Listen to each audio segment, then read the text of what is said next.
ആരിഫ് മുഹമ്മദ് ഖാൻ, അധ്യക്ഷൻ Shri BS Balendran, Padma Vibhushan Adoor Gopalakrishnan, Janashree chairman Shri MM Hassan, വേദിയിലും സദസ്സിലുമുള്ള ബഹുമാന്യ വ്യക്തികളെ, പ്രിയപ്പെട്ട സഹോദരി സഹോദരന്മാരെ, ഉമ്മൻചാണ്ടി നമ്മോടൊപ്പമില്ല എന്ന് ഇപ്പോഴും വിശ്വസിക്കാൻ പ്രയാസമുള്ള ആളുകളിൽ ഒരാളാണ് ഞാൻ. ഉമ്മൻചാണ്ടി മരിച്ച് ഒരു വർഷം തികയുമ്പോഴും അതൊരു യാഥാർത്ഥ്യമാണെങ്കിലും ഉമ്മൻചാണ്ടി എന്നും കൂടെയുണ്ട്, അദ്ദേഹം എവിടെയോ ഉണ്ട് എന്ന് വിശ്വസിക്കാനാണ് നമ്മളെല്ലാം ആഗ്രഹിക്കുന്നത്. അദ്ദേഹം നമുക്ക് ഒരു നേതാവ് മാത്രമായിരുന്നില്ല, സഹോദരനും സഹപ്രവർത്തകനും, നമ്മുടെ ദുഃഖത്തിലും വേദനയിലും പങ്കുചേരുന്ന ഒരു കുടുംബാംഗമായിരുന്നു ശ്രീ ഉമ്മൻചാണ്ടി. അദ്ദേഹത്തിൻ്റെ മരണം കഴിഞ്ഞ് കേരളത്തിൽ വിപുലമായി ജനശ്രീയാണ് ഉമ്മൻചാണ്ടിക്ക് വേണ്ടിയുള്ള അനുസ്മരണ പദ്ധതികൾ തുടക്കം കുറിച്ചത്. 1000 പഞ്ചായത്തുകളിലെ സ്മൃതി കേന്ദ്രങ്ങൾ ആരംഭിക്കാൻ ജനശ്രീ കാണിച്ച, പ്രത്യേകിച്ച് ഹസൻ കാണിച്ച താല്പര്യം വളരെയേറെ ശ്ലാഘനീയമാണ്. ഈ സ്മൃതി കേന്ദ്രങ്ങൾ ഉമ്മൻചാണ്ടിയുടെ ചിരസ്മരണയെ എന്നും ഉയർത്തിപ്പിടിക്കും. I wish to mention the role of our Honorable Governor Dr. Arif Muhammad Khan. I think this is the 3rd or 4th function he is attending to commemorate the memory of Sri Ummandandi. On 18th July, on the first anniversary day, he came to Pudupalli. He came to Ummandjandi's Kallara. He attended the meeting, spent so much time there to pay tributes to the late Ummandandi. She came to Chalakudi for a function. It shows his affection, attachment, and his respect to the late leader Sri Ummandandi. We are very much indebted to you, Honorable Governor, for this gracious presence. Oommen Chandy കേരളത്തിൻ്റെ പൊതു സ്വത്തായിരുന്നു. 24/7 അധ്വാനിച്ച ഒരു നേതാവ്, ഏത് സാധാരണക്കാരനും പ്രാപ്യനായ നേതാവ്, ഏതൊരാൾക്കും സ്വന്തം ദുഃഖവും വേദനയും പങ്കുവെക്കാൻ കഴിയുന്ന നേതാവ്. അങ്ങനെ എന്തെല്ലാമായിരുന്നു പ്രിയപ്പെട്ട ഉമ്മൻചാണ്ടി. കേരളത്തിന് വികസനത്തിൽ അദ്ദേഹത്തിന് വ്യക്തമായ ദിശാബോധമുണ്ടായിരുന്നു. ഇവിടെ ചൂണ്ടിക്കാണിച്ച ധാരാളം നേട്ടങ്ങൾ. ഉമ്മൻചാണ്ടി ഉയർത്തിയ മുദ്രാവാക്യം വികസനവും കരുതലും, വികസനം മാത്രമല്ല കരുതൽ, സാധാരണക്കാർക്ക് വേണ്ടി. അതൊരിക്കലും മറക്കാൻ സാധിക്കുന്ന കാര്യമല്ല.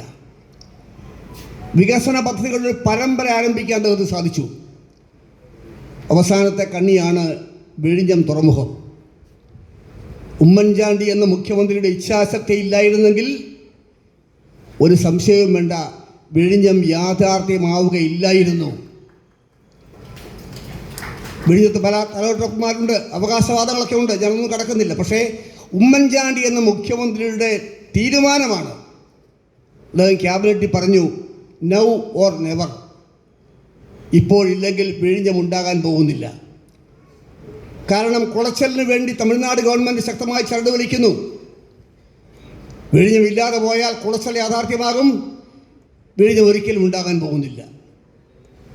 രാഷ്ട്രീയമായ എതിർപ്പുകൾ ഉണ്ടായിരുന്നു, വിയോജിപ്പുണ്ടായിരുന്നു, അഴിമതി ആരോപണങ്ങളുണ്ടായിരുന്നു. അതെല്ലാം അവഗണിച്ചുകൊണ്ട് ശ്രീ ഉമ്മൻചാണ്ടി മുമ്പോട്ട് പോയതുകൊണ്ടാണ് വിഴിഞ്ഞം യാഥാർത്ഥ്യമായത്. പക്ഷേ വിഴിഞ്ഞത്തെ ആദ്യത്തെ കണ്ടെയ്നർ ഷിപ്പ് അടുത്ത ദിവസം ആ ചടങ്ങിൽ ഉമ്മൻചാണ്ടിയുടെ പേര് പരാമർശിക്കാനുള്ള സാമാന്യ മര്യാദ പോലും കാണിക്കാതെ പോയത് നമ്മയെല്ലാം വേദനിപ്പിച്ച ഒരു സംഭവമാണ്. ഞാനതൊക്കെ കടന്നു പോകുന്നില്ല. ഉമ്മൻചാണ്ടി കേരളത്തിലെ ചരിത്രത്തിൽ ഏറ്റവും വേട്ടയാടപ്പെടുന്നതായിരുന്നു. നിരവധി അപവാദങ്ങൾ ഉന്നയിച്ചു, ആക്ഷേപങ്ങൾ ഉന്നയിച്ചു. ഉമ്മൻചാണ്ടി ഒരിടത്തും പതറിയില്ല. അഴിമതി ആരോപണങ്ങളുടെ വലിയ കൂരമ്പുകൾ അദ്ദേഹത്തെ ഏൽപ്പിക്കാൻ ശ്രമിച്ചു. അദ്ദേഹം തളർന്നില്ല. കാരണം ഉമ്മൻചാണ്ടിയെ തകർത്താൽ മാത്രമേ രാഷ്ട്രീയ നേട്ടമുണ്ടാകാൻ ബോധ്യപ്പെട്ട ആളുകൾ വളരെ നിന്ദ്യമായ പ്രചാരണം ആരംഭിച്ചു. ഒരു സ്ത്രീയെ കരുവാക്കി നടത്തിയ കഥകൾ, അശ്ലീല കഥകൾ കേരളത്തെ ആകെ വേദനിപ്പിച്ചിരുന്നു. ഒരു സാധാരണ മനുഷ്യനാണെങ്കിൽ പതറുമായിരുന്നു. ഉമ്മൻചാണ്ടി പതറിയില്ല. അദ്ദേഹത്തിന് ബോധ്യമുണ്ടായിരുന്നു തൻ്റെ കൈകളിൽ അഴിമതിയുടെ കറയില്ല, താൻ സംശുദ്ധമാണെന്ന ബോധ്യം ഉമ്മൻചാണ്ടിക്കുണ്ടായിരുന്നു. അവസാനം അദ്ദേഹം അഗ്നിശുദ്ധി വരുത്തി എല്ലാ ആക്ഷേപങ്ങളിൽ നിന്നും അദ്ദേഹം ഒഴിവാക്കപ്പെട്ടു. അദ്ദേഹം സജീവമായി അദ്ദേഹം ജാജിലെ പ്രഭയോട് അദ്ദേഹം മുമ്പോട്ട് വരികയുണ്ടായി. ഉമ്മൻചാണ്ടിയുടെ ചരമവാർഷികം ആചരിക്കുന്ന അവസരത്തിൽ അദ്ദേഹത്തെപ്പറ്റി കേരളമാകെ ധാരാളം പ്രശംസകൾ പറയുന്നുണ്ട്.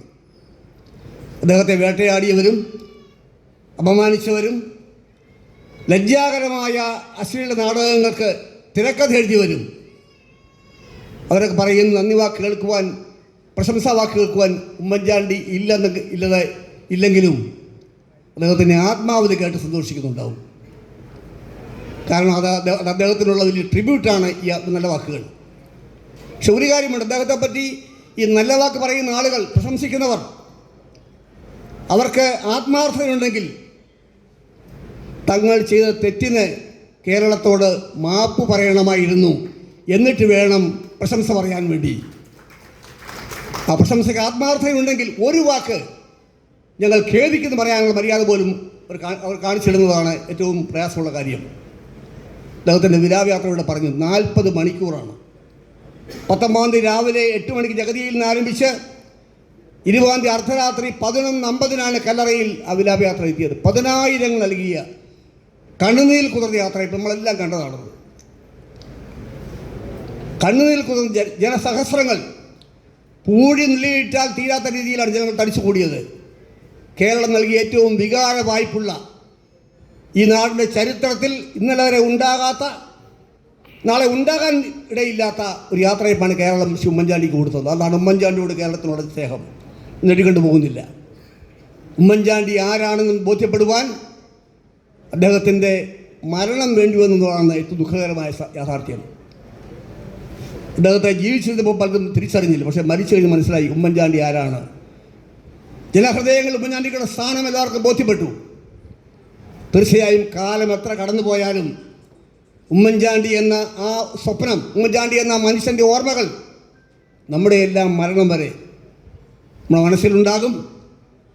ഗാന്ധിജിയെപ്പറ്റി അദ്ദേഹത്തിൻ്റെ 70ാം ജന്മദിനത്തിൽ